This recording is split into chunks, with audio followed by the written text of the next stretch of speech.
Welcome to Panda Tale. I hope you have a great time listening to the story. If you enjoy it, don't forget to give me a like, leave a comment, and subscribe. The Shaw family had only one male heir for 7 generations, and Sebastian Shaw was in poor health, making it difficult to have children. Sebastian's father, Nathan Shaw, spent a fortune to marry me as his daughter-in-law solely because I possessed a rare fertile constitution. After marriage, Sebastian's health began to improve. I also successfully became pregnant. Old Mr. Shaw was overjoyed and even promised to give me 10% of the company's shares. But on the very night of the celebration party, Sebastian, drunk, kicked me hard in the stomach. That son of a bitch, his eyes full of hatred. If it weren't for you pretending and scheming, how could Sophia Turner have married the wrong person and been beaten to death? I fell into a pool of blood, dying with my eyes open. When I opened my eyes again, I had returned to the exact day when Mr. Shaw came to my house to propose. Looking at the man before me, Nathan, refined and composed, I smiled gently.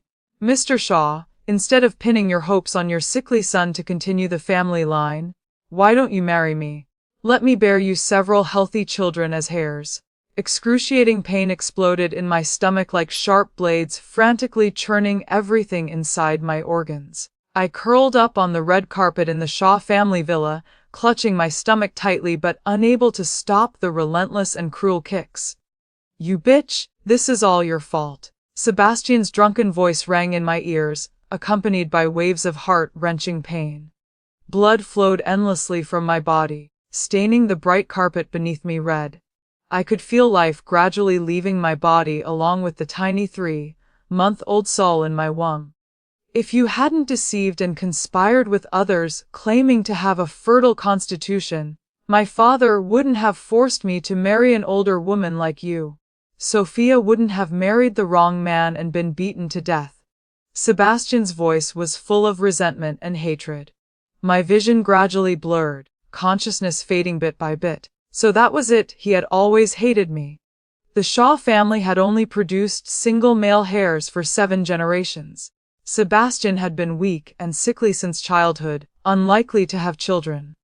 The Shaw family searched everywhere for a woman with a fertile constitution, finally finding me. Someone doctors called blessed for childbearing. They married me with generous betrothal gifts. After marriage, Sebastian's health indeed improved, and I became pregnant as expected. Old Mr. Shaw was so happy he promised to give me 10% of the company's shares, but all of this became Sebastian's reason to hate me in his eyes. I opened my mouth to say something but only blood came out. Darkness rolled in. In the last moment of consciousness, I swore to myself, if there's a next life. Emma, Mr. Shaw has arrived. Why are you sitting there in a daze? My mother's voice pulled me from the hazy confusion. I jolted awake, opened my eyes wide, and found myself sitting in the living room at home. A cup of steaming hot tea sat before me. Bright sunshine outside shone on my intact body. This was 1 year ago, when Mr. Shaw came to discuss the marriage proposal for his son. My mother reminded me in a low voice, her eyes sparkling with excitement. The Shaw family is truly prestigious. My heart pounded. My hand unconsciously went to my stomach, still flat at this time. I was reborn, truly alive again. Back to the very first day when Nathan came to discuss the marriage. Looking up toward the door, a tall middle-aged man was entering the house. Nathan was 45 years old but very well maintained. Every gesture exuded the mature temperament of a successful man. He wore a gray suit tailored exquisitely, with sharp features and shrewd yet gentle eyes. Miss Parker, I've admired you for a long time. He nodded slightly in greeting, his voice deep and pleasant. In my previous life, I had shyly lowered my head, heart fluttering at the prospect of marrying into high society. But now I looked directly at this man who dominated the business world and suddenly showed a bright smile. Mr. Shaw, please sit. I gestured gently. After he settled in, I looked straight into his eyes and said, I heard that young Sebastian's health isn't very good. The Shaw family urgently needs an heir, right? Nathan frowned slightly, seemingly not expecting me to be so direct. Indeed, my son needs a wife with good fortune. I smiled lightly. picked up teacup, took a sip and said, "Mr. Shaw, instead of placing hopes for continuing the family line on your sickly son." I deliberately paused, looking straight into his eyes. "Why not let me marry you and bear you several healthy sons?" Crash. The teacup in my mother's hand fell to the ground and shattered. Nathan's face stiffened. His eyes showed shock, confusion, then gradually deep contemplation. I continued smiling, knowing my words were like a bomb directly detonating in the heart of this man from a traditional, prestigious family. Memories from my previous life told me Nathan had been widowed for years, not because he had no needs but to maintain the family image. But at this moment, I saw in his eyes a flame, the desire for male heirs, the longing for youthful vitality, an attraction to my bold proposal. "Miss Parker, are you serious?" His voice became hoarse. "I'm 28 years old this year, in perfect health. Doctors have said I have a very rare constitution, easily conceiving." I answered calmly. "Rather than marrying a sickly man who may not even be capable of being a husband, I'd rather be your wife and bear you healthy heirs." Nathan's eyes lit up. He began observing me carefully, as if appraising a precious treasure. I knew I had victory in my grasp. In my previous life, doctors had said my constitution not only made conception easy, but could also nourish my partner's vitality, more effective than any tonic. For someone desperately wanting heirs with an aging body like Nathan, I was an irresistible temptation. "Dad, what are you doing?" An angry shout came from the doorway. I turned to see Sebastian standing at the door, face drained of blood, eyes filled with shock. He was even thinner than in my memories. So weak it seemed a gentle breeze could knock him down. How did I ever think such a man was worth entrusting my life to in my previous life? "She's my fiancée." Sebastian rushed in but was stopped by Nathan's single glance. "From today, she's your mother." Nathan's voice was cold, brooking no argument. "Miss Parker is right. What the Shaw family needs are healthy children." I looked at Sebastian's face twisted with anger, feeling a surge of satisfaction. The game had just begun. "Sebastian, what you made me suffer in my previous life, I'll return 100-fold in this one." That afternoon, Nathan and I went to the Civil Affairs Bureau. When the marriage certificate was in my hands, I knew the wheel of fate had turned in a completely different direction.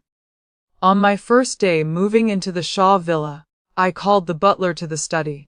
Butler James was in his 50s. He had worked for the Shaw family nearly 20 years. His eyes held barely concealed contempt as he looked at me. In my previous life when I married Sebastian, he had secretly made things difficult for me countless times.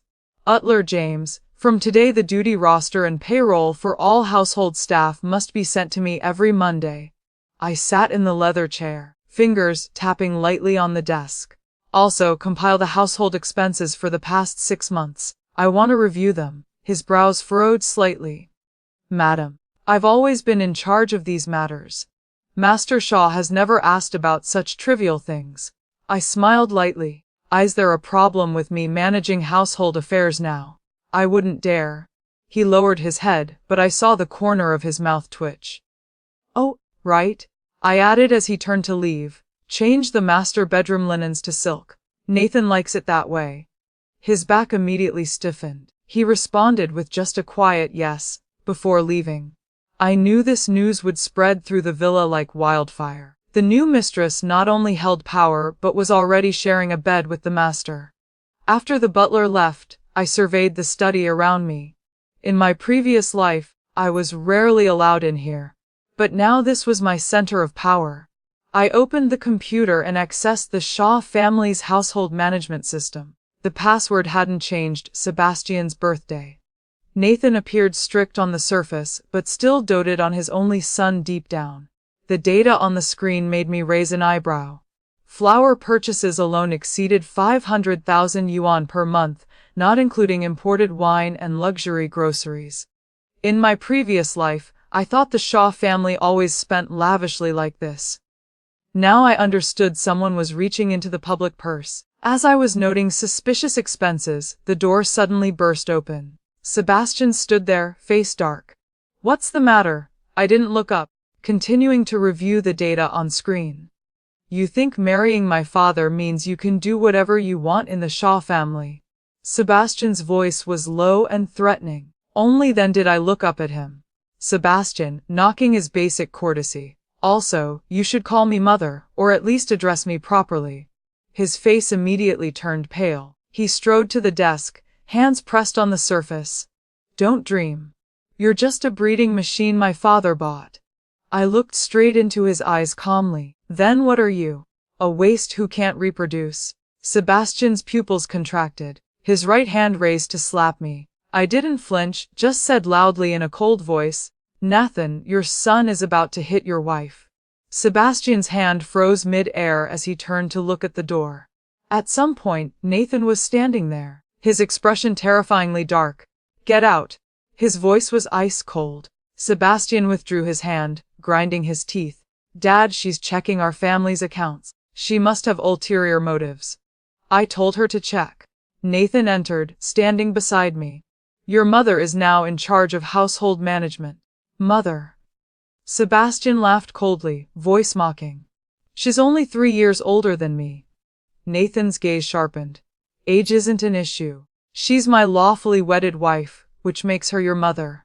If you're disrespectful again, I'll freeze all your credit cards. Sebastian opened his mouth but ultimately couldn't say a word. He just stormed out, slamming the door with a bang. Nathan turned to me. Is spoiled. I smiled. It's fine. I'll be a good stepmother. Especially when that stepmother can push her stepson into hell, I thought silently. Nathan nodded with satisfaction, then asked, Did you find anything checking the accounts? I opened several items of abnormal data.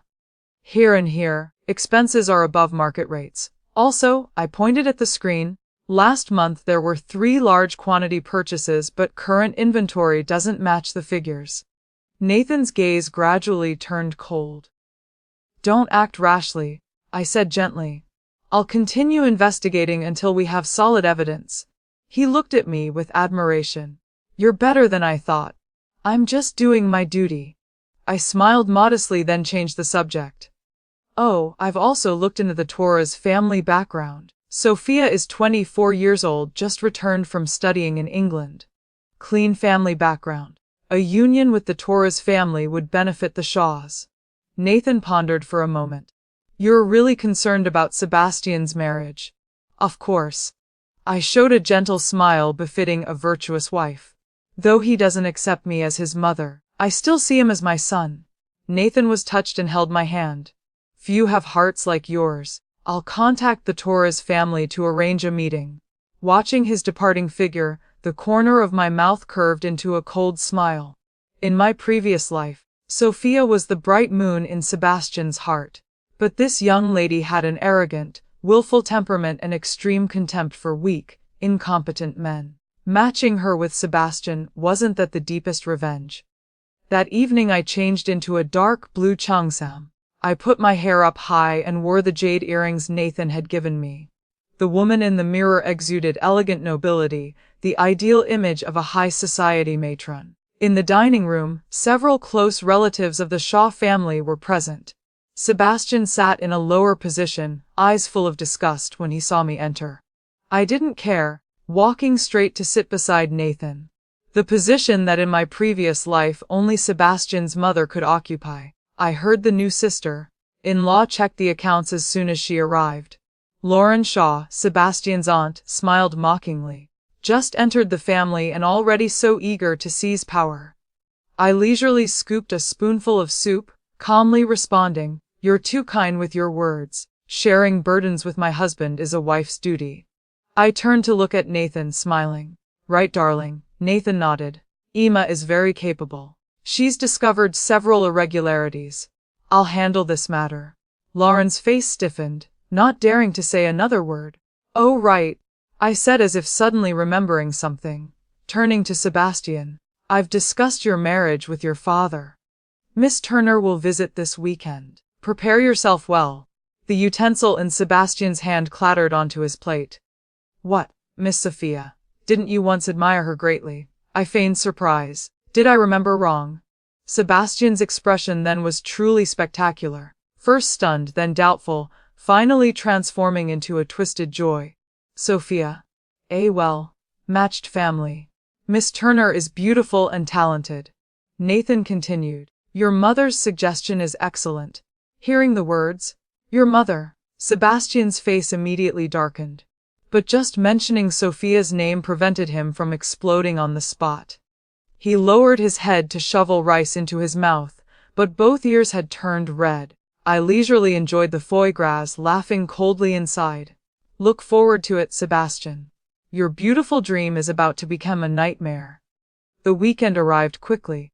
Sophia came to the Shaw house with her parents. She wore a high-end designer dress, 10-centimeter heels, carefully made up as if about to walk the red carpet. As soon as she entered, she sweetly greeted, then seeing me, her face froze. This is my wife, Emma Parker, Nathan introduced. Emma, this is Miss Sophia. I smiled and nodded. Miss Turner is indeed as beautiful as rumored. Sophia forced a smile, but her eyes kept glancing toward Sebastian. Today Sebastian had tried hard to dress smartly, but his pale complexion and thin frame made him completely overshadowed by his tall, distinguished father. During lunch, Sophia's parents showed great interest in this marriage. Though the Torres family was also upper class, they were still a tier below the Shaws. Sophia has been pampered since childhood but is very kind-hearted. Mrs. Torres smiled. She and Sebastian are the same age. They'll surely get along. I noticed Sophia's smile was somewhat strained. When Sebastian attentively poured wine for her, she subtly frowned and discreetly shifted away to avoid him. Miss Turner studied what in England? I spoke at just the right moment. Art history, she replied, her tone full of pride. I love Victorian paintings the most. What a coincidence. I smiled. Sebastian also loves art. He's collected quite a few famous reproductions. Right, Sebastian. Sebastian was stunned for a moment, then hurriedly nodded. Right. I especially like the Mona Lisa. The corner of Sophia's mouth twitched. That's a Renaissance painting by Leonardo da Vinci. The atmosphere suddenly became awkward.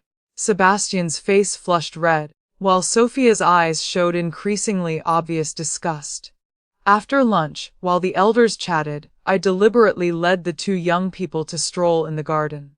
Through the glass, I saw Sophia walking ahead with arms crossed. Sebastian timidly trailed behind like a tail. They seem quite compatible. Nathan commented with satisfaction. I covered my mouth to laugh.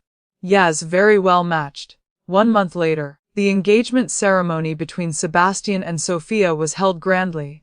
As the mistress of the Shaw family, I personally arranged everything from venue decorations to the guest list, not missing any detail. Nathan trusted me more and more, even publicly calling me his capable wife. At the engagement party, Sebastian wore a custom, tailored suit but still couldn't hide his weak appearance. Sophia wore an elegant white dress, beautiful as a goddess, but the reluctance in her eyes could no longer be concealed. Congratulations, cousin Sebastian. Marcus Shaw patted his shoulder with a wink. Miss Turner is famously difficult. Can you handle her? Sebastian forced a smile. Sophia is very gentle. Really? Marcus jerked his chin into the distance. Then why is she chatting so happily with that male model? I followed Marcus's gaze. Sophia was smiling brightly while talking to a tall, handsome young man. She even intimately held his arm. Sebastian's face immediately darkened. Let me go check. He gritted his teeth. I quietly followed, hiding behind a pillar. Sebastian approached and said something quietly. Sophia frowned. So what if I'm talking to a friend? Can you control me? But today is our engagement. His voice was pleading. So what?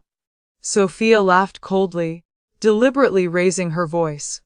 If my father hadn't forced me, who would want to marry a sick man like you? Sebastian stood frozen as if struck by lightning. Sophia tossed her head. Arm in arm with the male model, she walked away. I appeared at just the right moment, pretending to pass by casually. Sebastian, what's wrong? Your complexion looks terrible. He turned sharply, eyes full of resentment. Are you satisfied now? Is this the good match you found for me? I looked innocent. What's wrong? Doesn't Miss Turner like you very much? Like? Sebastian laughed bitterly. She fundamentally despises me.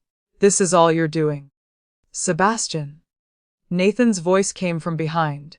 Mind the occasion. Sebastian immediately fell silent, but the anger in his eyes nearly burst into flames. I linked arms with Nathan, gently saying, maybe he's just a bit nervous. After all, it's his first engagement. Nathan patted my hand. You're always so understanding. That evening, the Shaw family held a small braid dinner to celebrate the engagement. Sebastian excused himself as unwell and didn't attend. Sophia showed up but kept looking at her phone throughout, as if she couldn't care less. I heard young Sebastian's health isn't very good. During dinner, Sophia suddenly asked, what exactly is wrong with him? The entire table immediately fell silent. Glass. Just a weak constitution. With proper care, he'll be fine. I see. Sophia raised an eyebrow. But my friend said he has long-term medical records at Harmony Hospital. And that he once. She suddenly stopped, as if realizing she'd misspoken. Nathan's gaze turned sharp as a knife. Who is your friend? Sophia looked slightly flustered. Just a friend studying medicine. I quickly changed the subject. Miss Turner is just concerned about Sebastian. Come, try this lobster. It was flown straight from Australia this morning. After dinner, Nathan called me to the study. This Sophia isn't simple. She's investigating Sebastian. Young people wanting to understand their partner thoroughly before marriage is normal. I poured him tea. Nathan shook his head. It's not that simple. I suspect she has other motives. He pondered for a moment then continued.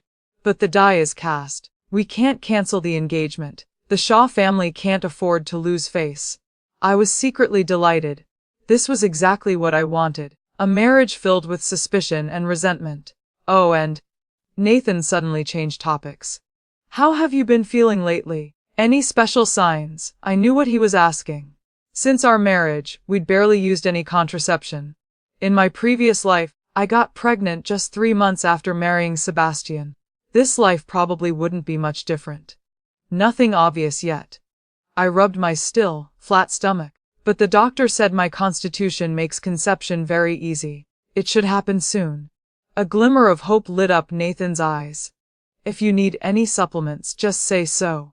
I'll have someone prepare them. You're so good to me. I leaned on his shoulder, hiding the cold look in my eyes. The next morning, I deliberately ran into Sebastian just as he woke up. Dark circles shadowed his eyes.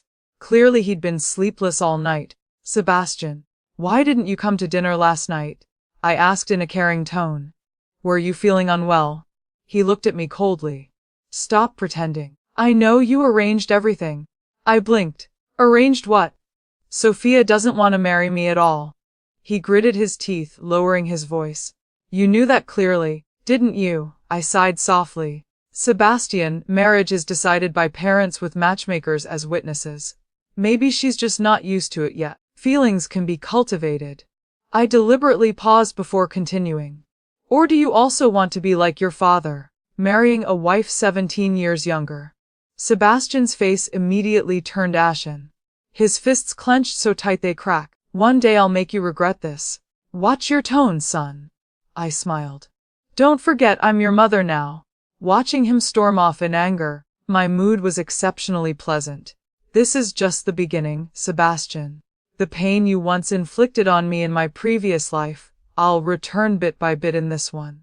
Back in the bedroom, I stood before the full-length mirror, gently placing my hand on my stomach.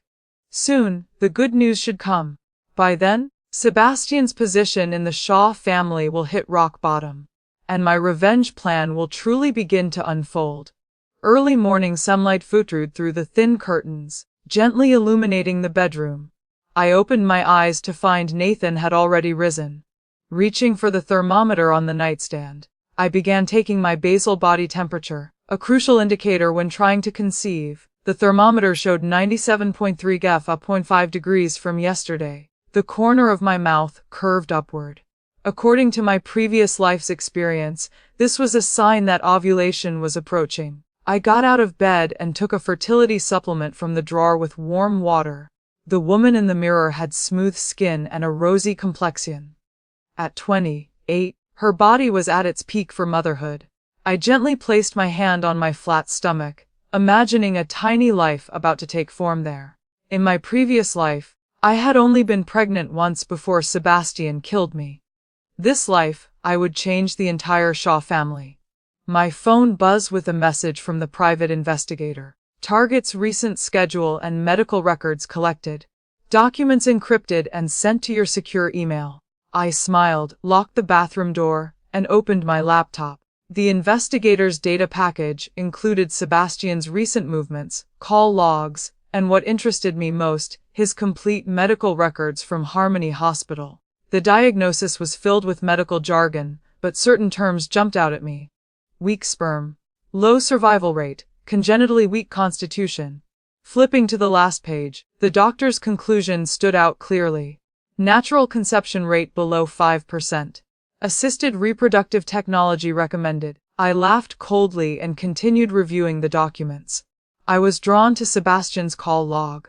One number appeared repeatedly, especially at midnight. I noted it down and sent it to another contact with a message. Investigate the owner of this number ASAP. Just as I closed a laptop, there was a knock at the door. Madam, breakfast is ready. It was the maid Hannah's voice. I'll be right down. In the dining room, Nathan was reading the financial newspaper. Before him was a cup of black coffee and slices of whole wheat bread. Seeing me enter, he put down the paper. Sleep well. Very well. I walked over and kissed his cheek lightly. This action had become habit, though initially just for show in front of the servants. Nathan handed me a folder. Look at this. I opened it. Files on a medical equipment company that Shaw Corporation planned to acquire. In my previous life, this deal had failed because the other party concealed patent disputes, causing Shaw Corporation to lose tens of millions. There's a problem.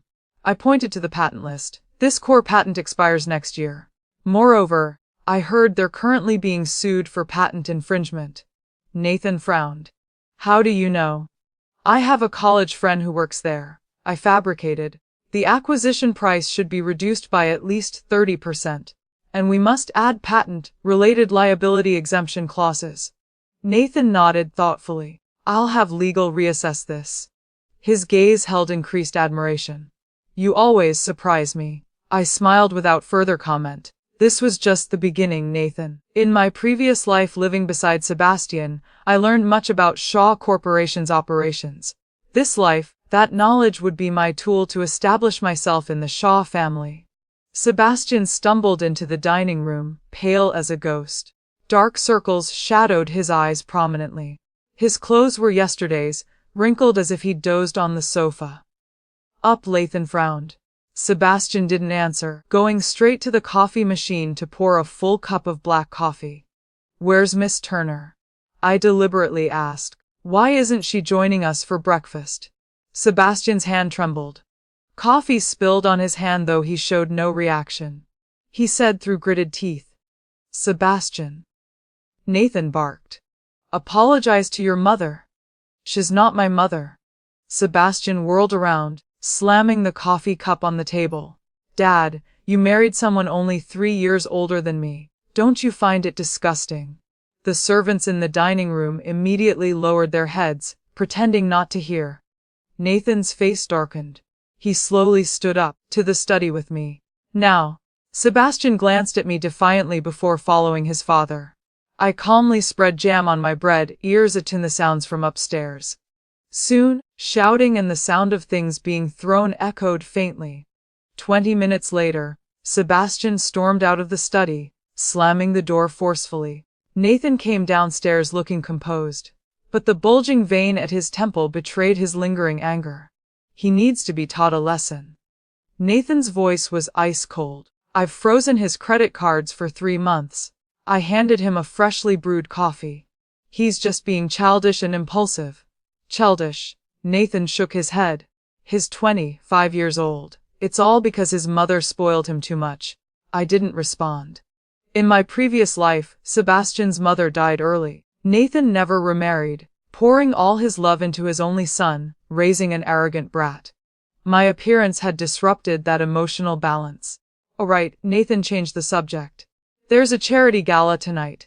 Come with me. Of course. I smiled. In my previous life, I never had a place at such events. Sebastian always used my low origins and lack of etiquette as excuses to go alone. In the afternoon, while selecting an evening gown in the dressing room, my phone buzzed with a message from the investigator. The number belongs to Vincent Lee, Vice President of Shaw Corporation. He has close ties with the target. Vincent. I narrowed my eyes. In my previous life, he was Sebastian's right-hand man, ultimately becoming an accomplice in my murder. I hadn't expected them to be colluding so early. That evening, I chose a wine-colored mermaid gown and wore the diamond necklace Nathan had given me. The woman in the mirror was beautiful and graceful, showing no trace of her ordinary origins from years ago. Beautiful. Nathan stood at the door, a flash of amazement in his eyes. I took his arm and we descended together. We happened to meet Sophia preparing to go out. She wore a crop top and tight shorts, dressed as if heading to a bar. Seeing us, she paused slightly. "Miss Turner?" I asked gently. "Meeting friends," she answered dismissively, her eyes fixed on Nathan. I noticed Nathan frowned slightly. "Where's Sebastian?" "Who knows?" Sophia pouted. "Probably drunk in some bar." She jingled her car keys. Watching her sashay away, I smiled. It seemed this engaged couple wasn't happy at all. The charity gala was held at the Shangri-La Hotel, attended by business elites. As soon as we entered, Nathan became the center of attention. People constantly approached to chat. As Mrs. Shaw, I received unprecedented attention. "Is this the Shaw family's madam? So young and beautiful." An elegant woman dripping in jewelry looked me up and down. "I heard you have a special constitution." I smiled politely. "Mrs. Lee is too kind. Nathan and I simply met at the right time. Fate." She laughed meaningfully. "The Shaw family has had only single male heirs for 7 generations. And Sebastian is in poor health. Chairman Shaw must be anxious." I pretended not to hear her mockery and mentioned Sebastian. "Hey, and Miss Turner will hold their wedding next month. Mrs. Lee must attend." She was stunned momentarily, clearly not expecting my directness. Nathan interjected at just the right moment. "Emma worries greatly about Sebastian. She's personally arranging the entire wedding." Several executives around us exchanged glances. Their attitudes toward me immediately became more courteous. It seemed Nathan's public declaration had clear effect. Halfway through the party, I excused myself to touch up my makeup and left the hall. Just as I reached the corridor, I spotted a familiar figure. Vincent was hiding in a corner on the phone. "Don't worry, I've pacified Sebastian." He lowered his voice. "No matter how much Nathan favors that woman, as long as Sebastian remains the sole heir." I immediately retreated around the corner. After he left, I emerged. So Sebastian and his confidant had been planning for a long time. In my previous life, they had manipulated Nathan step by step, ultimately harming me. This life, I would repay them bit by bit, multiplied. On the way home, Nathan received a call from the company reporting new progress on the acquisition. After hanging up, he showed a rare smile.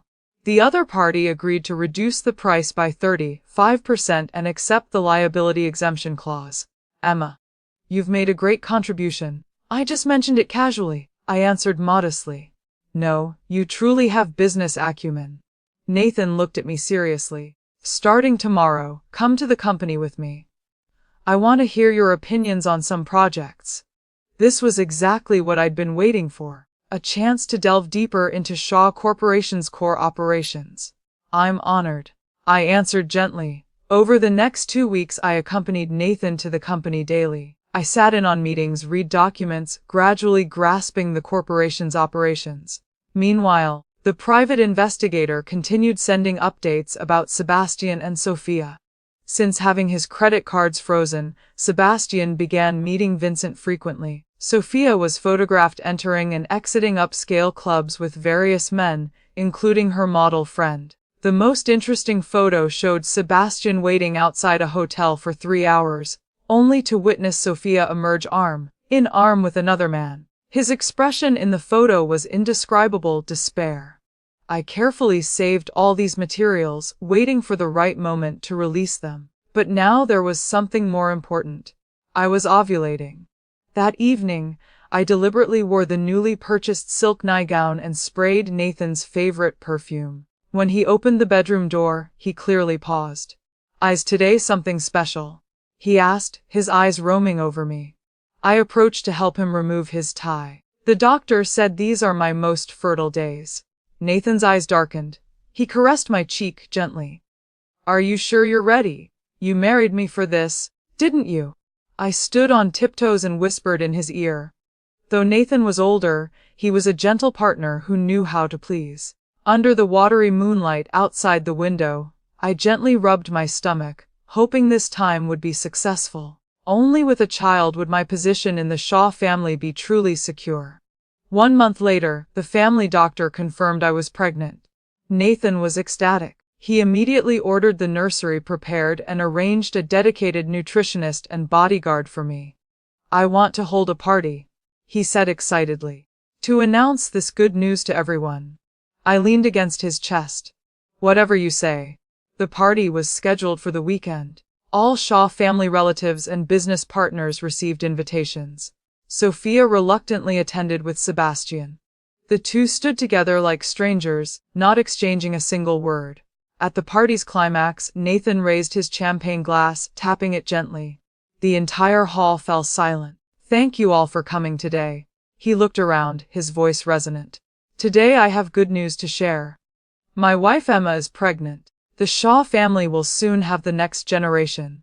Applause thundered. Guests crowded forward to congratulate. I stood beside Nathan, smiling as I accepted praise. But my eyes followed Sebastian standing in the corner. His face turned deathly pale upon hearing the news. The wine glass in his hand fell with a crash. The sound echoed through the banquet hall. Red wine spilled everywhere. Vincent immediately pulled him away. But his expression at that moment was seared into my mind. Shock, bewilderment, despair, and resentment. Sophia appeared delighted, quickly approaching me. "Congratulations. What should I call you?" She deliberately emphasized the word, what. "I hope the baby will be healthy." "Thank you, dear." I smiled. "Nathan and I hope to have several more. After all, the Shaw family is large and needs heirs." Nathan embraced my shoulder. "The doctor says Emma's constitution is very special. It's quite possible we'll have twins." The guests marveled again. I glanced into the distance where Sebastian still stood. His cold gaze pierced my stomach like daggers. That look gave me goosebumps, but was immediately replaced by satisfaction. After the party, Nathan was detained by some executives discussing business. I excused myself due to pregnancy and went upstairs to rest early. Just as I reached the stairway landing, a hand suddenly grabbed my wrist. Someone pulled me forcefully into a small dark parlor. Sebastian's face appeared in the dim light, twisted and fierce. "You bitch. You think getting pregnant means you can live happily ever after." I shook off his hand, coldly adjusting my sleeve. "Watch your words, Sebastian. I'm carrying the Shaw family hair." "Hair?" he sneered. "Who knows if it's not a bastard?" "Would you dare say that in front of your father?" I asked back. "Or are you jealous? After all, the doctor said it would be very difficult for you to have children in this lifetime." Sebastian's pupils contracted violently. "How do you know?" "I know more than you think." I stepped forward. Though slightly shorter, my presence was no less imposing. "For instance, your conspiracy with Vincent to isolate your father, or Sophia's secret meetings with that model every Wednesday night at the Four Seasons Hotel." Sebastian's face turned ashen. "Just protecting my family." I smiled.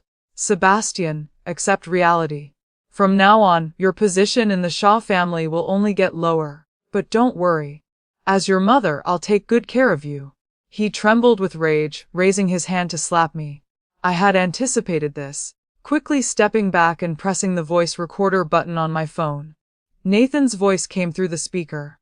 "Emma, where are you?" Sebastian's hand froze mid-air. I waved the phone.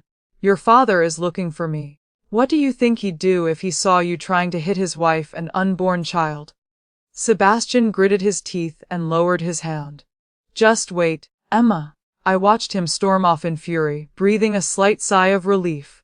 "This was just the first round, Sebastian. When my baby is born, your days as prince will officially end." Back in the bedroom, I stood by the floor-to-ceiling window overlooking the Shaw estate. Under the pale moonlight, I saw a familiar figure angrily heading toward the garage. Sebastian.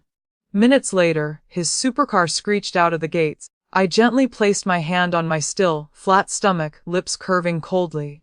In the VIP examination room at Harmony Hospital, cold gel was applied to my stomach. Nathan stood by the bed, eyes fixed unwaveringly on the ultrasound screen. Mr. Shaw. Dr. Lee, the department head with grayish hair, pushed up his glasses. His voice carried unconcealed amazement. You should prepare yourself mentally. Nathan's body immediately tensed.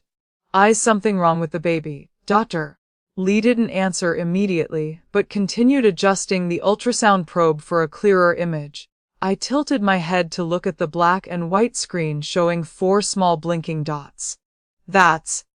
I pretended to be shocked, covering my mouth with my hand. Dr. Lee's voice trembled slightly. Madame is carrying quadruplets. Nathan gripped the bed rail, knuckles white. 4 babies. Yes, 4 separate embryos, all developing very well. Dr. Lee pointed at the screen. Here, and here. All heartbeats are strong and healthy. I glanced at Nathan. The stunned expression on his face was gradually transforming into overwhelming joy. His eyes even misted over. A 45-year-old man was as happy as a child in that moment.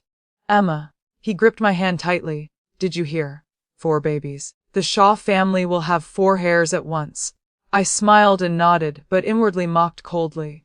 In my previous life, I was killed Sebastian after just 1 pregnancy. This life, I would use 4 healthy children to completely replace that waste. This is truly a miracle. Dr. Lee marveled. The natural rate of quadruplets is only 1 in 700,000. Madam indeed has a special constitution. Nathan suddenly turned to his assistant standing in the corner. Call Lawyer Chu immediately. I want to transfer 10% of Shaw Corporation shares to my wife. It must be done today. The assistant was momentarily stunned but immediately made the call. I pretended to be flustered. Nathan, that's too much. No, it's still not enough. Nathan said emotionally. You've brought the Shaw family a future, given me new hope. His voice choked up. This was the first time I'd seen this man of steel so emotional. After the examination, Nathan carefully helped me sit up. He even personally wiped the ultrasound gel from my stomach, treating me like the most precious fragile treasure in the world.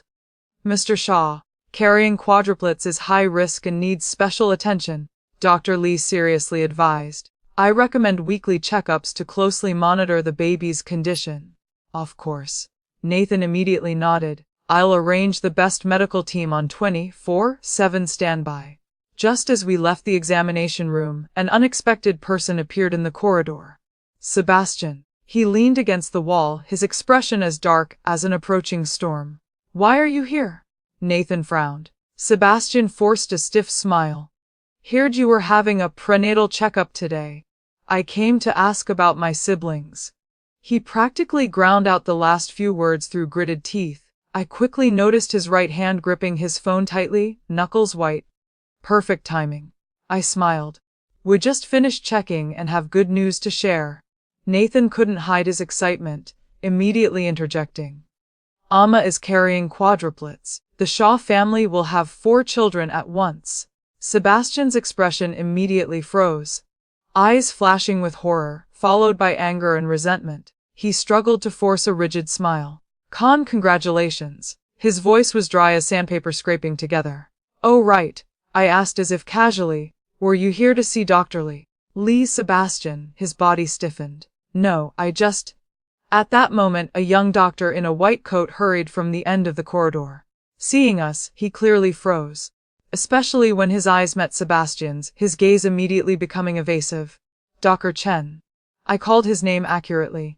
In my previous life, this was the person who had helped Sebastian forge my fertility certificate. Dr. Chen's face immediately paled. You know me. I heard you're an expert in reproductive medicine. I smiled. I happen to have some questions. Could we talk privately for a moment? Sebastian suddenly interjected. Dr. Chen is very busy. Maybe another time. Just a few minutes, I insisted, signaling to the nearby bodyguard. This bodyguard was personally assigned by Nathan, a former Special Forces soldier with excellent skills. Dr. Chen hesitantly glanced at Sebastian but finally followed me to a corner of the corridor. Sebastian tried to follow but was detained by Nathan for company matters. Dr. Chen? I lowered my voice. What did Sebastian ask you to do today? Dr. Chen's face turned white as a sheet. I don't understand what you're saying. Stop pretending, I said coldly. You were planning to falsify my test results, weren't you? Fake fetal abnormalities or reduce the number of fetuses. Dr. Chen's legs began trembling. Madam, I pulled an envelope from my purse, taking out photos. Evidence provided by the private investigator showing Dr. Chen meeting Sebastian at a cafe. 2 choices, I said calmly. 1. I give these photos to Mr. Shaw. You'll lose your job and face litigation. 2. You tell me Sebastian's entire plan and I'll pretend nothing happened. Beads of cold sweat formed on Dr. Chen's forehead. Young master told me to change the report to show 1 fetus with abnormal development. He said that way his father wouldn't value you anymore. Just as I suspected. I laughed coldly. What else did he promise you? He said after Shaw Corporation's new hospital is built, he'd make me department head. Dr. Chen was nearly in tears. Madam, please forgive me. Go back now and tell Mr. Shaw the truth, I ordered. Otherwise you understand. I understand. Dr. Chen nodded, repeated Nathan. Sebastian was rambling about a project's progress. Seeing Dr. Chen beside me, his face immediately changed. Mr. Shaw. Dr. Chen suddenly spoke loudly. I have something important to report. Nathan frowned. What is it, young master? Young master told me to falsify Madam's prenatal test results. Dr. Chen blurted out. He said if I didn't, he'd make sure I couldn't work in the medical field anymore. The corridor suddenly fell deathly silent. Nathan's face visibly darkened, while Sebastian had turned white as paper. What nonsense are you spouting? Sebastian roared, grabbing Dr. Chen's collar. I don't even know you. Enough, Nathan barked. His voice echoed through the corridor, causing passing nurses to hurry away in fear. Back to the company to discuss this, he lowered his voice, but his anger was still evident. Dad, let me explain. Sebastian began to panic. This man is slandering me. It must be Emma Parker's doing. She wants to drive a wedge between us. Nathan coldly looked at his son. Really? Then what are these?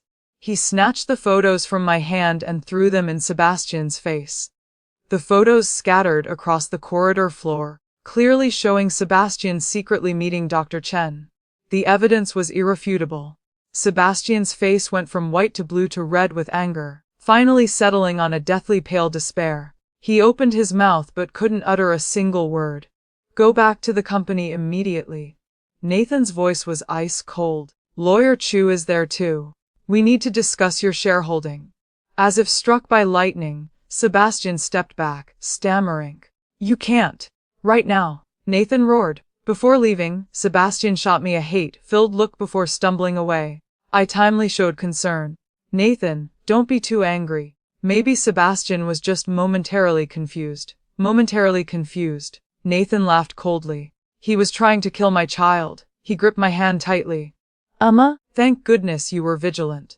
Otherwise, I leaned on his shoulder. I just happened to see them together and was cautious. Looking up, I caught Dr. Chen's relieved gaze and smiled. Dr. Chen, thank you for telling the truth. After Shaw Corporation's new hospital is completed, we'll consider your position. Dr. Chen was stunned, then immediately understood I was fulfilling my promise. He bowed repeatedly. Thank you, madam. On the way back, Nathan still held my hand tightly. The news of quadruplets had driven him wild with joy. Sebastian's betrayal had infuriated him. 2 opposing emotions intertwined on his face, creating an inscrutable expression. Emma, he suddenly said. From today on, you can't be without protection. I'll arrange 2 more female bodyguards. I pretended to be surprised. Is that necessary? After all, Sebastian is your son. Precisely because he's my son, I understand him. Nathan's voice was terrifyingly cold. He's been spoiled since childhood. What he can't have, he'd rather destroy than let others have. I lowered my head to stroke my stomach, hiding my cold gaze. Nathan was right. Sebastian was exactly that kind of person. In my previous life, because he couldn't have Sophia, he vented all his resentment on me and my unborn child. Oh right. Nathan changed the subject. Lawyer Chu has prepared the share transfer documents. You just need to sign this afternoon. I looked up, eyes glistening at just the right moment. Nathan, this is too valuable. You deserve it, he said decisively. 10% is just the beginning. When the children are born, I'll transfer more shares to your name. His eyes flashed with determination. The Shaw family's future will be entrusted entirely to you and the children. The signing took place in the top floor conference room. Lawyer Chu meticulously explained the transfer terms. Nathan held my hand throughout, his eyes full of pride. After signing, he stood and announced to all the executives present. From today, Mrs. Emma officially becomes a shareholder of Shaw Corporation. She holds 10% of shares and joins the board of directors. All senior management applauded in congratulations, except Vincent, whose face was rigid, constantly glancing toward the corner where Sebastian stood. He stood there, face dark as an approaching storm. The folder in his hands was crumpled beyond recognition. After the meeting ended, Nathan immediately convened a family meeting. Core Shaw family members were present, seated around the long table in an oppressively heavy atmosphere. Regarding Sebastian's behavior today, Nathan spoke directly. I've decided to adjust his position and shareholding in the company. Sebastian immediately looked up. Dad, his 5% shares will be reduced to 2%. He keeps only 2%. Nathan's voice was ice cold. He'll retain his position as deputy project director, but all major decisions must be signed by Director Lee. Vincent was clearly stunned, not expecting to be dragged into this. I smiled coldly to myself. Nathan's move was masterful. Having Sebastian's confidant supervise him created an appearance of fairness while subtly dividing their internal alliance. This isn't fair. Sebastian slammed the table and stood up. Just because of one woman, you want to destroy your own son. Nate, your words. Nathan roared. That's your mother, and she's carrying your siblings. She's not my mother. Sebastian screamed in hysteria. She's a fraud. Those children might not even be yours. The words barely left his mouth when Nathan slapped him hard across the face. Slap! The sound echoed through the room as if it shook. Sebastian's face turned to one side. Blood trickled from his mouth corner. Get out! Nathan's voice was cold enough to freeze. If I hear such words again, you can leave the Shaw family. Sebastian held his face, eyes full of hatred as if it could materialize. He looked around the room, finally stopping at me. That gaze sent chills down my spine. But seconds later, he transformed back into an aggrieved son. Dad, I'm sorry. His voice choked. I just afraid of losing your love. Nathan's expression softened slightly. Seeing this, I gently interjected. Nathan, it's good that a child knows their mistakes. Sebastian was just momentarily confused. After all, it's sudden. Having 4 siblings at once, anyone would feel insecure. Though I seemed to speak for Sebastian, every word stabbed at his heart. Sure enough, Nathan's expression turned cold again. Still childish at 25 years old. Get out! Sebastian glared at me one last time before angrily slamming the door as he left.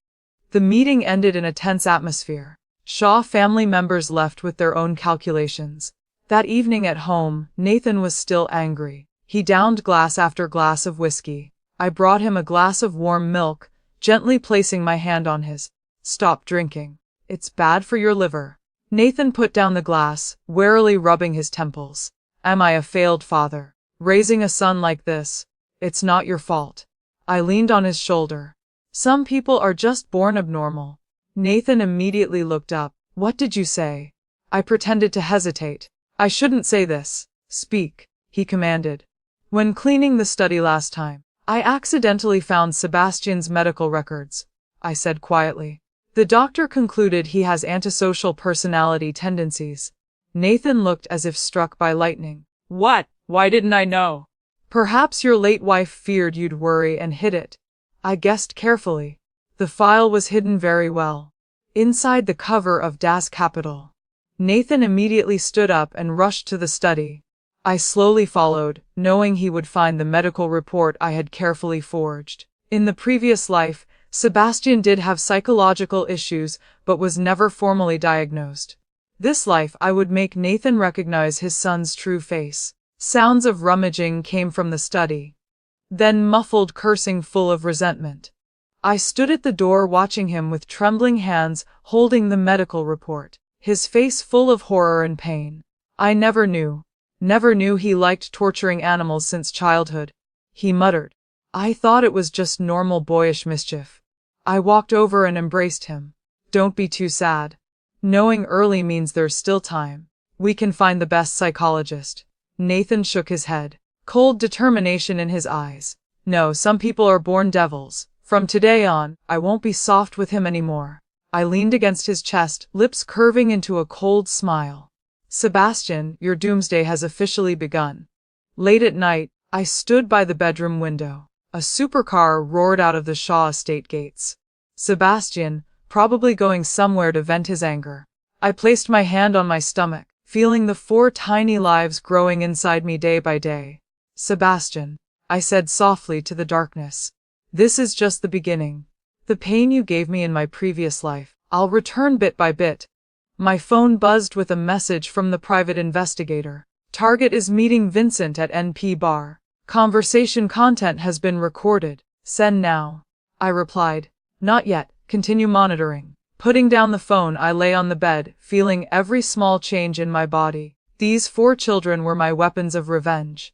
And also my foundation for standing firm in the Shaw family. Sebastian, no matter what you're plotting, don't dream of escaping my eyes. This life, I want to witness your descent into destruction step by step.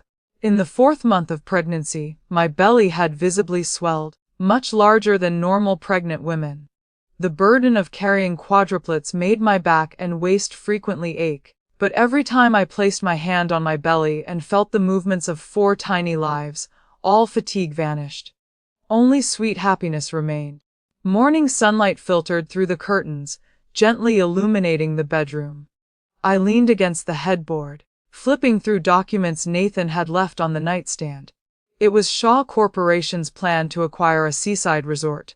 In my previous life, this project caused Shaw Corporation heavy losses due to falsified environmental assessment reports. Up so early and already working. Nathan emerged from the bathroom, hair still dripping. The 45-year-old man maintained an extremely fit physique with defined abs. He showed no signs of aging. I held up the folder. This project has problems. Nathan raised an eyebrow and sat on the bed. What do you mean?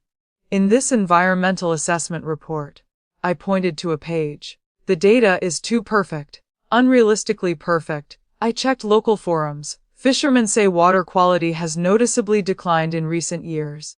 But the report doesn't mention it. Nathan frowned, taking the documents. Environmental matters are Vincent's responsibility. Perhaps Director Lee was too busy and overlooked details. I answered gently, actually implying Vincent was negligent. In my previous life, he and Sebastian had conspired to cover up this matter. Nathan pondered before picking up his phone. I'll have a third party reassess. I smiled without speaking. After the hospital incident, Nathan increasingly trusted my business instincts. Last month I accidentally discovered several issues. All helped Shaw Corporation avoid risks in time. Now on the board, I'd been nicknamed the Lucky Star. My phone buzzed with a message from the investigator. Target had a fierce argument with Sophia last night. Miss Turner left home and is now at Four Seasons Hotel, room 2806. A man visit at 2 a.m. I deleted the message, lips curving mockingly. Finally, the happy marriage between Sebastian and Sophia was cracking. In my previous life, Sophia was Sebastian's white moonlight. This life, she had become his nightmare. How do you feel? Nathan had finished dressing. He leaned down to kiss my forehead. I'm fine. I rubbed my belly. Just the little ones were too active last night, kicking me all night so I couldn't sleep. Nathan placed his hand on my stomach, just happening to feel a clear kick from a baby. His eyes immediately softened. Really mischievous, just like you. Definitely you. I pretended to pout. So fierce. not letting me rest even one night. Nathan laughed deeply, kissing my cheek again before leaving. Hearing his footsteps fade, I picked up my phone and called a familiar number. Hello, Dr. Lee. This is Emma. I'd like to reschedule next week's checkup. Yes, change it to Wednesday morning at 10 a.m. No, don't tell anyone, including Mr. Shaw. I want to surprise him. Hanging up, I slowly got out of bed to wash up. Though my belly was large, my limbs remained slender. My face had the characteristic glow of pregnancy. In my previous life, when pregnant with Sebastian's child, I had severe morning sickness to the point of near death. This life was remarkably smooth with almost no nausea. Going downstairs for breakfast, the servants' attitudes were even more respectful than before. Since becoming a Shaw Corporation shareholder, even butler James, who had always been arrogant, now knew to bow his head. Madam, your fresh orange juice. Hannah carefully placed the glass before me. I nodded in thanks, casually flipping through today's financial newspaper. The front page featured Shaw Corporation's successful acquisition of a medical equipment company. There was a photo of Nathan looking imposing. This article should have appeared a year later. But thanks to my intervention, it came early. While eating breakfast, the doorbell rang. Moments later, Hannah hurried in. Madam, Mrs. Torres is here and wants to see you. I raised an eyebrow. Show her in. Sophia's mother stormed into the dining room, her carefully maintained face now full of anger.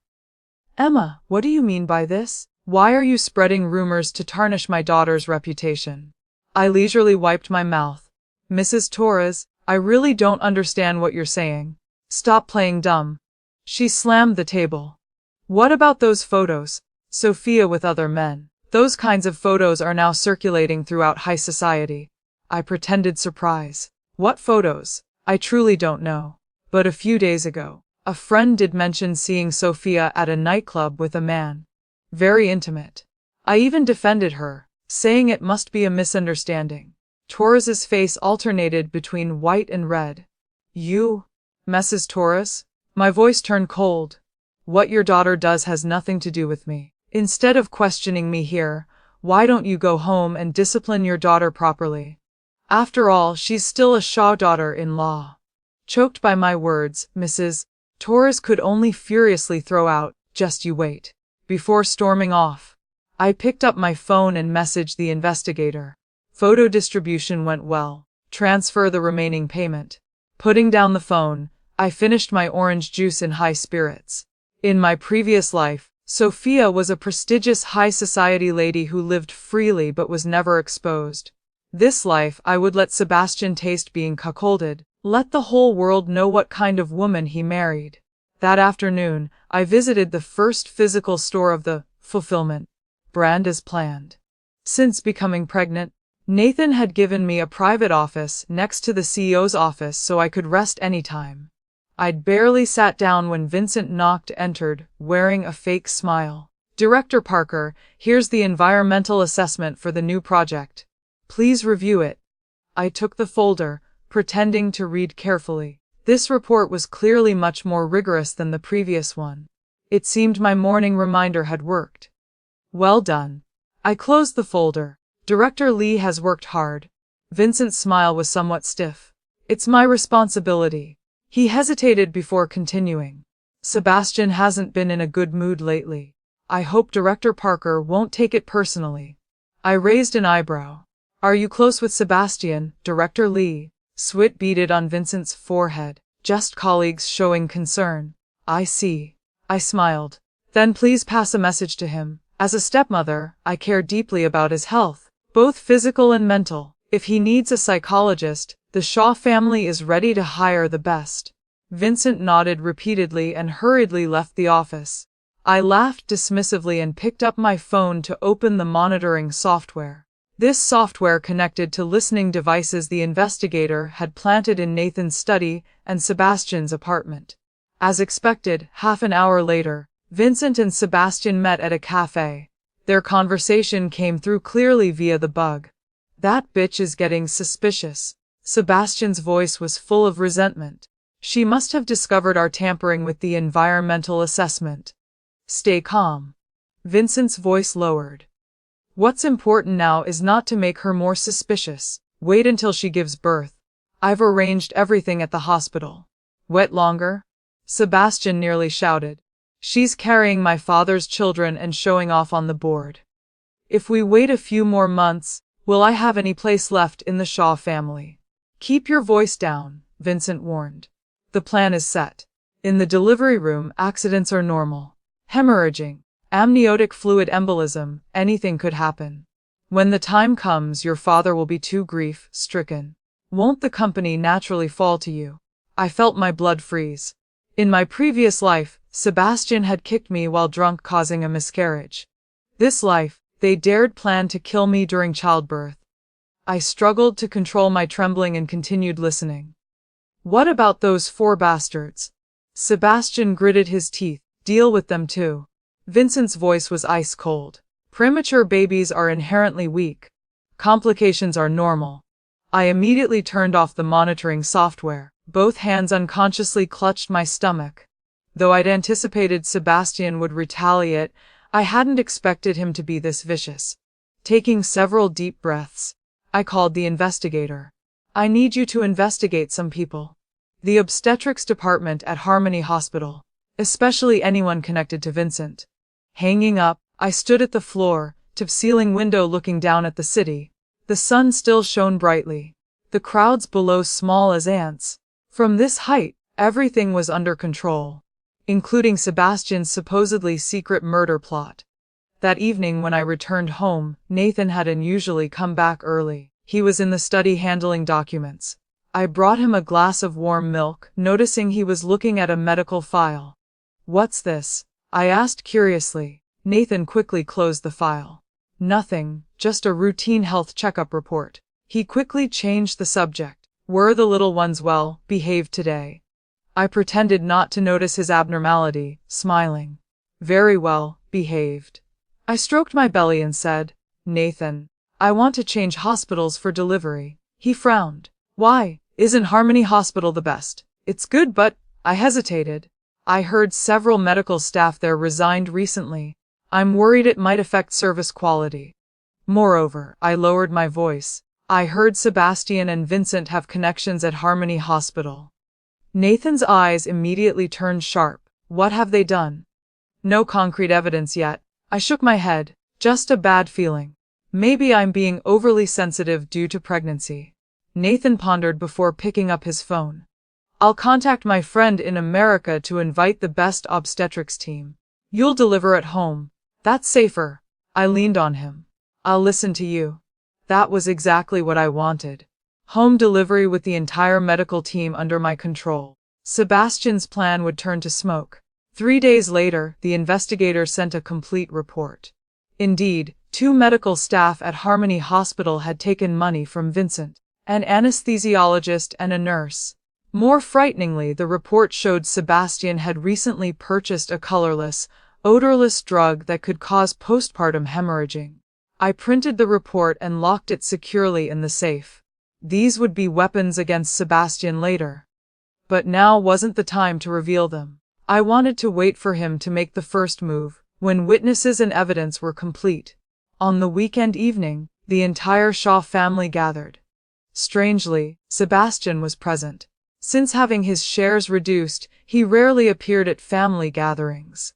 Today he was unusually friendly, even smiling at me, if that twisted expression could be called a smile. On Emma, he deliberately used honorifics. I heard you changed medical teams, I smiled. Yes, your father was worried, so he specially invited a team from America. The corner of Sebastian's mouth twitched slightly. So where will you deliver? At home. Nathan spoke up. The delivery room is ready. More comfortable and safer than a hospital. I saw Sebastian's hand tremble slightly, but he quickly regained composure. That's wonderful. I'm really looking forward to my siblings' arrival. Thank you for caring. I answered gently, then casually asked, how is Miss Turner? She didn't come today. Sebastian's face immediately darkened. She's not feeling well. I pretended concern.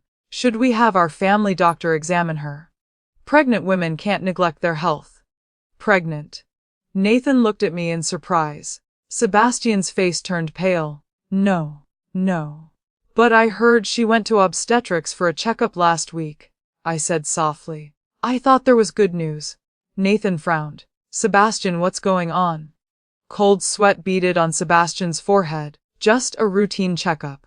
I thoughtfully changed the subject. Well then, let's eat. Talking about pregnancy like this might make the young people uncomfortable. At the dinner table, undercurrents surged. Sebastian's eyes occasionally flicked toward me, both resentful and fearful. He was surely worried about the delivery plan failing and even more afraid of Sophia's scandal being exposed. After dinner, Nathan received a phone call and left the table. I excused myself due to pregnancy fatigue to rest upstairs. But just as I turned into the stairway corridor, Sebastian blocked my path. What do you know? He lowered his voice threateningly, eyes flashing with ferocity. I pretended confusion. Stop playing dumb. Sebastian grabbed my wrist tightly. About Sophia, and release madam immediately. The bodyguard's voice came from behind. The next second, Sebastian was pressed against the wall. I rubbed my wrist, looking at him coldly. Sebastian, what are you doing? You'll regret this, Emma. He ground out through gritted teeth. I swear you'll regret this. The bodyguard looked at me for instructions. I shook my head. Let him go. Sebastian, I advise you to calm down. Anger only makes people lose their reason. Sebastian adjusted his clothes. He glared at me one last time, then turned and left. Watching his staggering departure, I knew he was cornered. But a cornered beast is most dangerous. Back in the bedroom, I locked the door and pulled out a small stun gun from under my pillow, something the investigator had given me. Enough to incapacitate a grown man. Sebastian was more unhinged than I'd anticipated. I had to stay highly alert. Outside the window, sunset painted the Shaw estate blood red. I gently stroked my belly, feeling the movements of 4 tiny lives growing inside. Don't be afraid, I said softly. No one can harm us. The revenge had reached a crucial turning point. Sebastian's malice was exposed, and my counterattack had just begun. At dawn, when my pregnancy reached exactly 32 weeks, severe pain suddenly woke me from sleep. Instinctively, I placed my hand on my belly. I immediately felt abnormally intense and rigid contractions. The uterine contractions were both rapid and violent. Nathan, I shook my husband, voice trembling with pain. I think I'm going into labor. Nathan immediately jolted awake. His hand slammed the emergency alarm button by the bed. The entire Shaw estate lit up like daylight. Alarm bells rang, waking everyone. 2 weeks early. While helping me change clothes, Nathan spoke into the walkie-talkie. Activate emergency plan. Contact the medical team immediately. I gritted my teeth. Cold sweat beaded on my forehead. Don't worry. The American team will arrive within 20 minutes. Nathan carried me, striding quickly toward the prepared delivery room. Everything will be fine. I gripped his collar tightly, suddenly remembering something. Wet, bring your phone. He paused momentarily but still went back for the phone. I breathed a sigh of relief. In my previous life on this exact day, he had missed an important call because he forgot his phone, causing the company heavy losses. This life, I had to ensure he wouldn't miss anything. The home delivery room had been meticulously prepared. Perfect temperature, complete equipment. No different from a high-end hospital delivery room. Nathan carefully placed me on the bed as nurses immediately began examining me. Cervix dilated 4 centimeters. Delivery imminent. Head obstetrician Dr. Catherine announced. Multiple pregnancy means high risk of premature birth. Prepare an ICU immediately. Nathan's expression darkened. At all costs, ensure the safety of both mother and children. Another contraction hit, so intense I nearly blacked out. But I forced myself to stay conscious. Something was wrong. This was too abnormal. With my constitution, it shouldn't be time yet. Nathan, I struggled to grip his hand. Check everyone who entered the villa today. Especially the medical team. Nathan frowned. You suspect someone? Please. I nearly screamed in pain. For our children. Nathan immediately ordered the head of security. Lock down the entire villa. Check everyone's background. Focus on newly arrived medical staff. The bodyguard immediately left to carry out the order. I felt somewhat relieved, but the pain grew increasingly intense, almost preventing me from thinking. Madam, push. I can see the baby's head, Dr. Catherine encouraged. I gritted my teeth. After excruciating, soul-tearing pain, a baby's cry rang out. It's a boy, the nurse exclaimed. Though premature, his cry is very strong. I managed a weak smile. But before I could feel joy, the next contraction hit violently. Carrying quadruplets men going through labor 4 times. My strength was depleting rapidly. The second one's out too. Another boy. Just then chaos erupted outside. The security captain burst into the room, his expression grave. Mr. Shaw, we discovered a fake nurse in the changing room. She was carrying syringes and unidentified drugs. Nathan's face immediately changed. Interrogate immediately. Who's behind this? She's already confessed. The security captain glanced at me hesitantly. It's young Master Sebastian. Though I'd anticipated this, hearing it still made my heart tremble. Indeed, Sebastian had struck, and this time more viciously than the previous life. Not a drunken loss of control, but carefully planned murder. That damned bastard. Nathan's face flushed with rage. He immediately turned to rush out. Wait. I used all my strength to grab his hand. There are still 2 babies. I need you here. Nathan stopped and nodded. I'll handle things here first. He can't escape even if he flies. The delivery continued, but the atmosphere had grown incredibly tense. Guards stood strict watch outside the delivery room, even monitoring the doctors and nurses closely. I was exhausted but dared not relax even for a second. The third is a girl. As the third baby's cry sounded, Nathan's phone suddenly rang. He was about to reject the call, but his expression shifted slightly upon seeing the number. It was an urgent call from the Swiss bank. Answer it. I whispered weakly. It's important. Nathan looked at me doubtfully but answered. Hello. What? His face immediately went from surprise to rage. Freeze that account immediately. I'll send someone to handle it right away. Ending the call, his expression was terrifyingly dark. Sebastian is transferring assets overseas. He even forged my signature. He gritted his teeth. He's planning to flee. I closed my eyes, laughing coldly inside. Sebastian had finally shown his desperate true colors. The last one is also a girl. Congratulations. 2 boys and 2 combination. Dr. Catherine announced joyfully. 4 tiny beings were gently placed beside me. Though premature, their cries were strong. They all looked healthy. I gently touched their tiny, still wrinkled faces. Tears blurred my vision. In my previous life, I couldn't protect my child. This life, they were finally born safely. Nathan, name our children, I said gently. Nathan looked at the 4 babies. The anger in his eyes gradually subsided. The eldest will be David Shaw. Second son Daniel Shaw, third daughter Diana Shaw, and youngest Daisy Shaw. Beautiful names. I smiled, then suddenly remembered. Oh right, you must go to the company immediately. The Swiss bank matter needs your personal attention. Nathan looked at me and the children, hesitating. There are bodyguards and the medical team here. Very safe. I insisted. Company matters are the priority. Finally Nathan nodded. I'll be back soon. He kissed my forehead and the children before leaving hurriedly. I knew what would happen on this trip. The car accident Sebastian had secretly arranged. This life I had to save not only myself and the children, but also Nathan. After ensuring he'd left the villa, I asked the nurses to move the babies to the adjacent care room.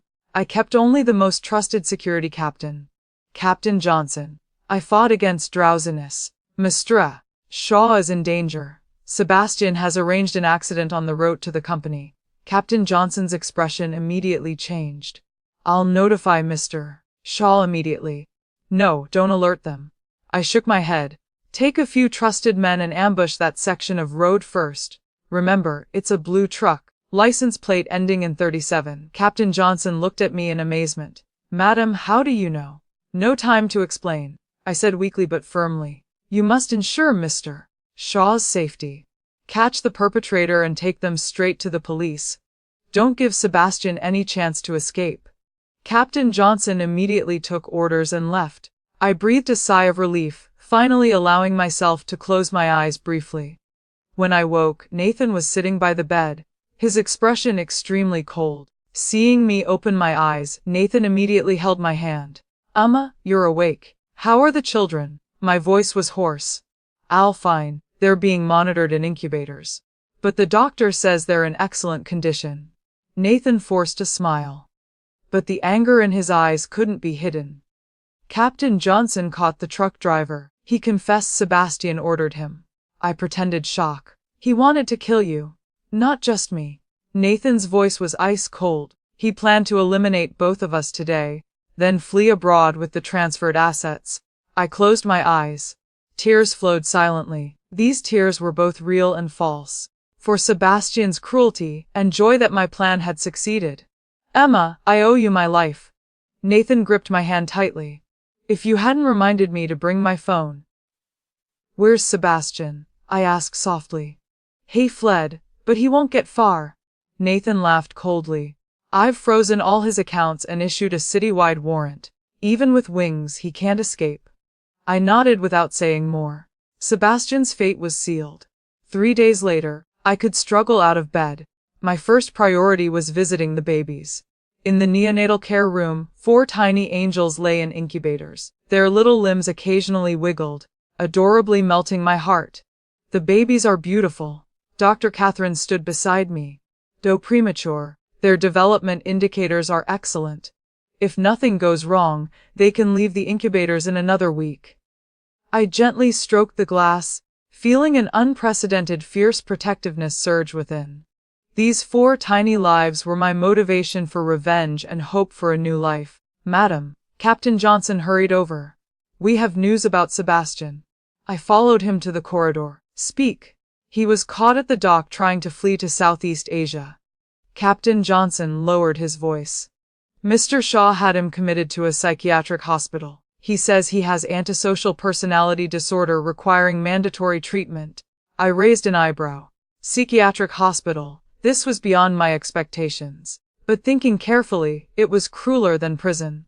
Someone who always thought himself normal, locked up with the insane. Subjected to daily therapeutic drugs. I asked. "She filed for unilateral divorce yesterday. Took what she could and fled." Captain Johnson smiled contemptuously. "Apparently she really was pregnant. But not Sebastian's child." I laughed softly. "In my previous life, Sophia was Sebastian's white moonlight. This life, she became the final straw that broke him." Fate truly plays tricks. When I returned to the hospital room, Nathan was waiting with a folder. "Emma," he said seriously, "I've revised my will. From today you'll hold 45% of Shaw Corporation shares. Becoming the largest shareholder." I stared at him in shock. "This is too much." "It's what you deserve." Nathan held my hand. "You not only brought the Shaw family's future but saved my life twice." He paused. "As for Sebastian, his 2% shares have been revoked. From now on, he'll only receive basic living expenses from a trust fund." I leaned on his shoulder, hiding the cold light in my eyes. "Sebastian, you're finally left with nothing. The psychiatric hospital will be your prison for the rest of your life. Just like I was trapped in a hopeless marriage and died miserably at your feet in my previous life." A week later, my children were discharged and brought back to the Shaw Villa. Nathan hired 4 professional nannies to care for the babies around the clock. Meanwhile, I began gradually taking over Shaw Corporation's work. Sitting in the position that once belonged to Nathan, flipping through documents, my lips unconsciously curved upward. In my previous life, I was just a breeding tool to be used. This life I'd become the hummin of an entire business empire. My phone buzzed with a message from the investigator. "Target is on day 3 in the psychiatric hospital. Refusing to admit illness. Forcibly injected with sedatives. Special care arranged as requested." I replied. "Continue monitoring. Report regularly." Putting down the phone, I walked to the floor-to-ceiling window, overlooking the city below. Sunlight shone through the glass, warm and brilliant. My 4 children slept peacefully in the nursery downstairs. Nathan obeyed me absolutely, while Sebastian lived worse than death in the psychiatric hospital. The taste of revenge was sweeter than I'd imagined. "Madam." My secretary knocked and entered. "Here's today's meeting minutes for your review." I took the documents and signed gently. Emma, the woman once deceived, used, and murdered, had now been reborn from fire like a proud phoenix. Oh, right. I called to the departing secretary. Contact the person in charge of the fulfillment mother and baby brand. I want to discuss cooperation. The secretary nodded and left. This was a new mother and baby brand I'd invested in. The brand name was a play on my name and Nathan's, also symbolizing my new life. A fulfilled life, a fulfilled revenge. That evening, I held my youngest daughter Daisy strolling in the garden. Nathan approached, gently embracing my shoulders. Not tired. I smiled. Just seeing the little ones makes all fatigue disappear. Nathan kissed my hair lightly. Thank you, Emma. Thank you for giving me all this. I leaned into his embrace, watching the sunset descend. Golden twilight painting the entire Shaw estate. 4 children, a husband who loved me wholeheartedly. Power and wealth in my hands. All of this was deserved compensation for the blood and tears of my previous life. Sebastian, in that psychiatric hospital, do you ever regret that kick from years ago? Unfortunately, your regret came too late. The baby's 100-day celebration was held at the Shaw Villa. Nearly all business elites and celebrities attended. I wore a custom champagne-colored evening gown, standing at the center of the banquet hall accepting congratulations one by one.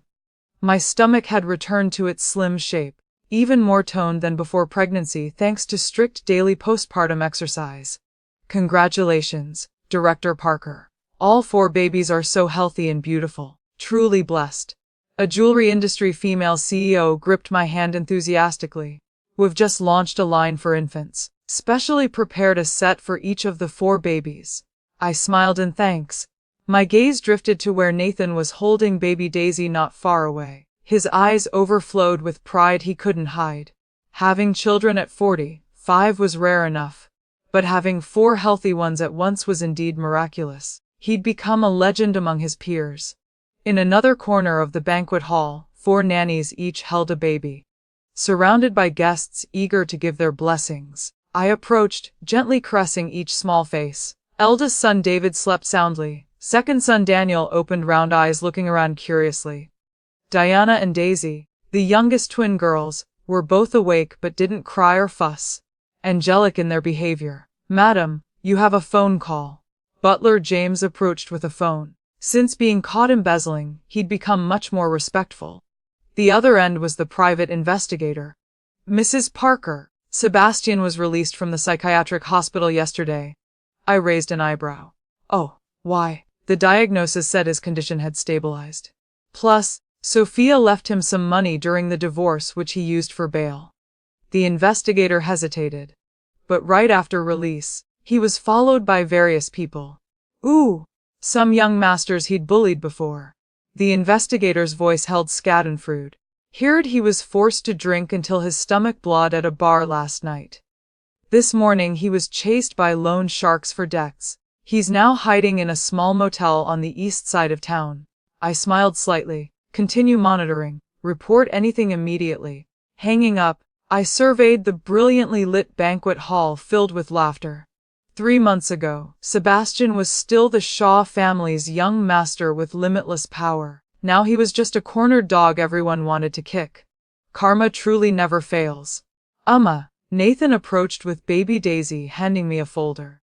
Lawyer Chu brought the share transfer agreement. You just need to sign.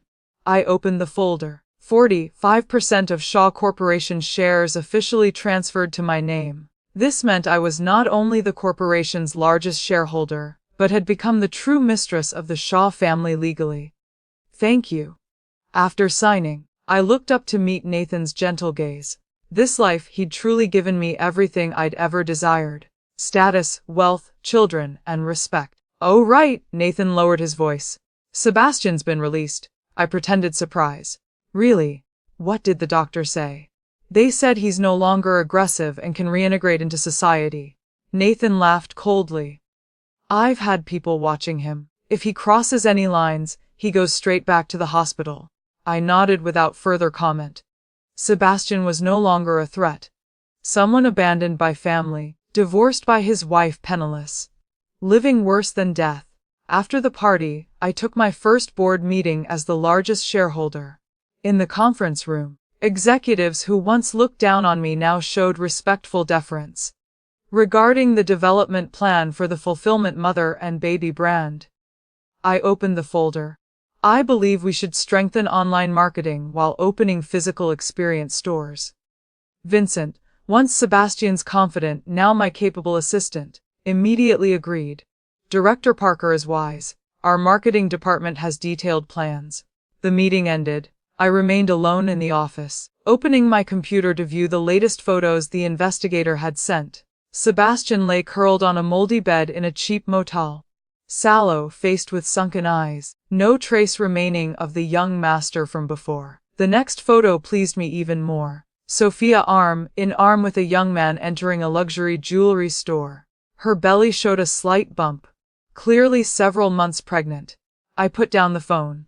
Sunlight streamed through the window, falling warmly and brilliantly on me. The taste of revenge was truly sweeter than imagined. That evening when I returned home, the babies had just finished bathing. 4 small faces glowed pink, emanating that distinctive baby milk scent. I kissed each one, feeling unprecedented satisfaction surge within. "Madame," the nanny said softly. "Miss dear, Shaw called to say he has a social engagement tonight. He won't be home for dinner." I nodded, unsurprised. Since having the children, Nathan trusted me even more, giving me more freedom. This respectful yet distanced relationship actually made me more comfortable than forced intimacy. The 4 little ones played with their professional nannies. Seeing me enter, Diana and Daisy babbled, reaching out to be held. I picked up my 2 daughters, gently rocking them. Sunlight streamed through the window, warming us. In the afternoon, I visited the first physical store of the Fulfillment brand. The space was bright and spacious with exquisite decor. Every detail reflected my aesthetic taste and attention to quality. Director Parker, store manager Lisa approached. "After 1 week since opening, sales have exceeded expectations threefold." I smiled, walking around the store, occasionally picking up products to examine carefully. This brand carried my love for my 4 children and crystallized my motherhood experience. Just as I got in the car, my phone rang. It was Nathan. "Emma, I just received news. Sebastian died at the hospital." I gripped the phone tightly. "What happened?" "Alcohol poisoning combined with stomach hemorrhaging. Couldn't be saved." His voice was wary. "Police investigated." It was silent for a moment. "Will you hold a funeral?" "No need," Nathan said coldly. "He ceased being a Shaw family member long ago." Hanging up, I looked out the car window. Sebastian was dead, quietly ending his life in a hospital without even a funeral. In my previous life he caused my tragic death, mother and child perishing unjustly. This life he lived in isolation, dying unmourned, the wheel of karma turning, retribution never failing. That evening, Nathan came home unusually early, carrying a bottle of wine. "Have a drink." He shook the bottle. "We should celebrate." I raised an eyebrow. "Celebrating new life." He poured wine into 2 glasses, handing me one. "Sebastian is dead. Our children are healthy, business thriving. Isn't that worth celebrating?" I took the glass and clinked it lightly. "Very worth celebrating." After a few drinks, Nathan's gaze grew gentler. "Emma, thank you for everything." I just smiled without speaking. He would never know my initial motive for marrying him was revenge. But at this moment, I was truly grateful to Nathan for giving me a new life. "Oh, by the way," Nathan suddenly said, "I want to give you more responsibilities. You have business acumen, much better than my old subordinates." I raised an eyebrow. "Aren't you afraid I'll usurp power?" "Would you?" he asked back, a difficult light flashing in his eyes. We looked at each other for seconds, then laughed together. He knew my capabilities clearly, and I understood his limits. Such tacit understanding was more solid than love. Then, I raised my glass. To pleasant cooperation. Late at night, I stood by the bedroom window, gazing at moonlight spreading over the Shaw estate. In my previous life, this place was my hell. This life, it was my kingdom. 4 children, absolute power, massive wealth. I had everything. I gently placed my hand on my stomach where 4 tiny lives once grew. Though now flat, it would forever bear the mark of motherhood. Looking back at Nathan sleeping soundly on the bed, I smiled softly. This life, I'd lived exactly as I wished. Strong, independent, untouchable. Perfect revenge. Perfect life. Early morning, I woke to find Nathan had already left. On the nightstand was a note. Emergency board meeting. We'll explain later. Love, Nathan. I dressed and went downstairs where the 4 children were already awake, being fed by their nannies. David and Daniel were particularly energetic, while Diana and Daisy remained calm and observant. Good morning, my darlings, I cooed, kissing each tiny forehead. Hannah approached with my orange juice. Madam, Mr. Lee is waiting in your office. He says it's urgent. Vincent. What could he want now? In my office, Vincent stood nervously by the window. Seeing me enter, he immediately bowed. Director Parker, forgive the early intrusion. What is it, Vincent? I sat behind my desk, maintaining professional distance. It's about the Torres family.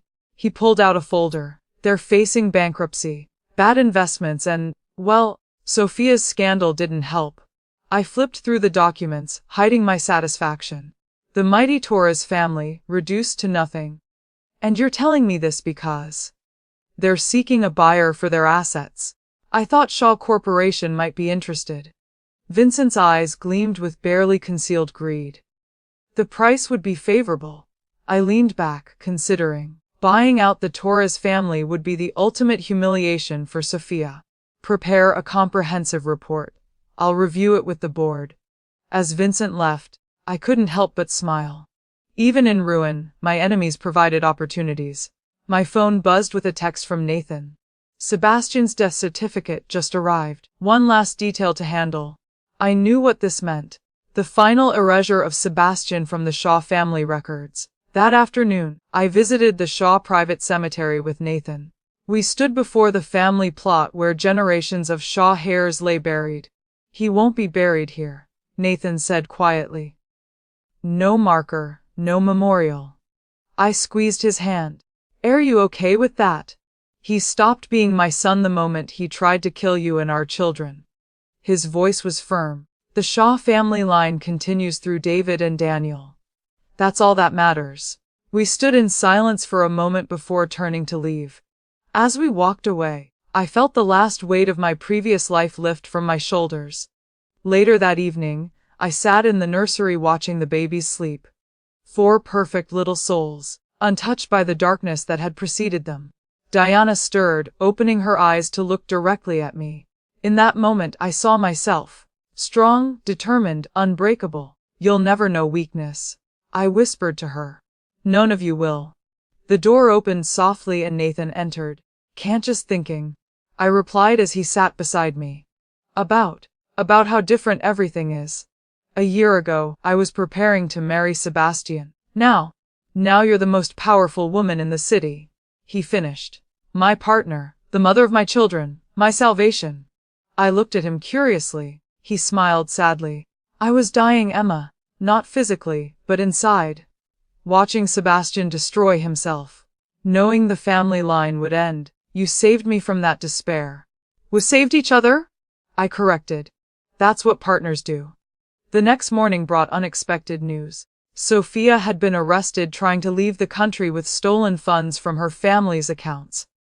The scandal exploded across social media. Former socialite falls from grace. I read aloud from my tablet during breakfast. Sophia, once engaged to Shaw Heir, arrested for embezzlement. Nathan barely glanced up from his coffee. The Torres family lawyer called. They're desperate to sell now. The price has dropped another 20%. How convenient, I murmured. Should we buy? Your decision, he said simply. You're the largest shareholder. I set down my tablet. Let's wait another week. They'll be even more desperate. He chuckled. You're ruthless. I love it. After breakfast, I headed to Shaw Corporation headquarters. My arrival caused the usual stir. Employees bowing, executives scrambling to look busy. In the elevator, I overheard 2 junior staff whispering.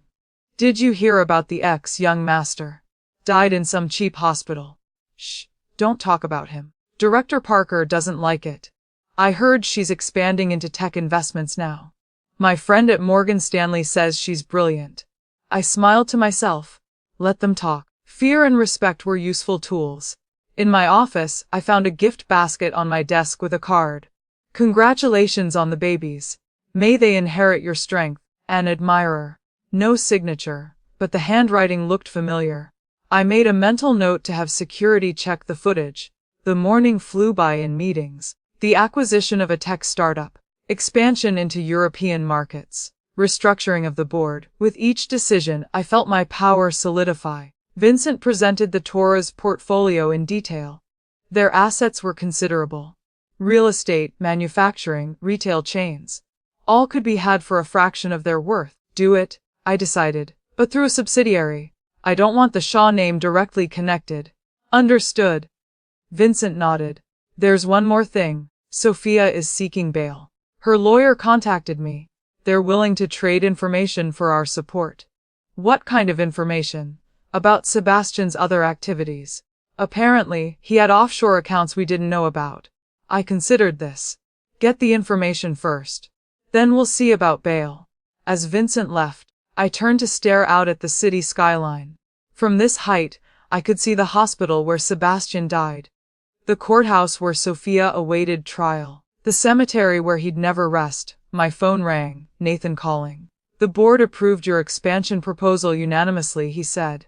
Also, I'm taking the children to the park this afternoon. Join us? I'll try, I promised. Emma, his voice softened. I know what today is. I froze. Today was the Anavius life, the day Sebastian killed me and our unborn child. I'm fine, I said quietly. That was another life. Still, take care of yourself. After hanging up, I sat alone in my office, allowing myself a moment of reflection. 1 year ago in another timeline, I died in a pool of blood, betrayed and broken. Now I sat at the pinnacle of power, my enemies destroyed, my children thriving. The phone rang again. The investigator. Mrs. Parker. Interesting development. A woman claiming to be Sebastian's mistress has surfaced. She says she's pregnant with his child. I sat up straighter. When? Timeline suggests before his hospitalization. She's demanding recognition and support from the Shaw family. A bitter laugh escaped me. Even in death, Sebastian caused complications. Send me everything you have, and find out if it's true. If Sebastian had a child, it would complicate things. Not legally, he'd been disowned. But emotionally for Nathan. I spent the afternoon reviewing the investigators' findings. The woman, Lily Chen, was a hostess from one of Sebastian's favorite clubs. The timeline checked out. She had photos, messages, even some gifts he'd given her. As I studied her picture, young, pretty, desperate, I felt an unexpected pang of sympathy. Another woman used and discarded by Sebastian.